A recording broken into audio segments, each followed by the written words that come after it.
Once upon a time, in a quirky village called Oddington, the villagers had a peculiar problem: an epidemic of laughter.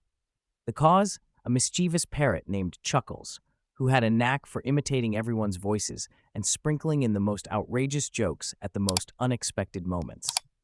One day, the mayor, Mr. Grumbleton, was giving a serious speech about the town's budget crisis.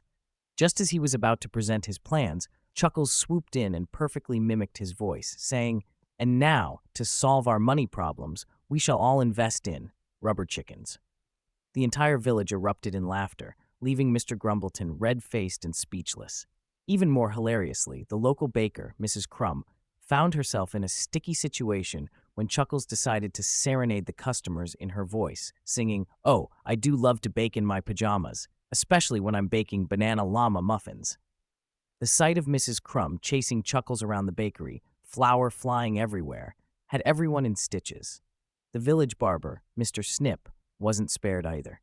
Chuckles perched on his shoulder and whispered to each customer, "Don't worry, your hair will grow back eventually."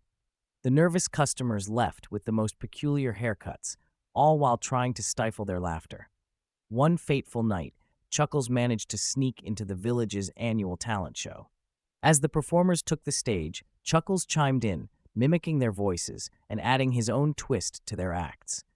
The juggler found himself juggling invisible bananas. The magician pulled out a never-ending string of rubber ducks from his hat, and the opera singer's high notes turned into the sound of a neighing horse. Finally, the villagers, with tears of laughter streaming down their faces, decided to embrace the chaos. They declared Chuckles the village mascot, and life in Oddington became a never-ending comedy show. Even Mr. Grumbleton couldn't help but crack a smile, realizing that sometimes a little laughter was the best cure for any problem, even a budget crisis. And so, the village of Oddington lived happily ever after, with Chuckles the parrot keeping their spirits high and their funny bones well exercised.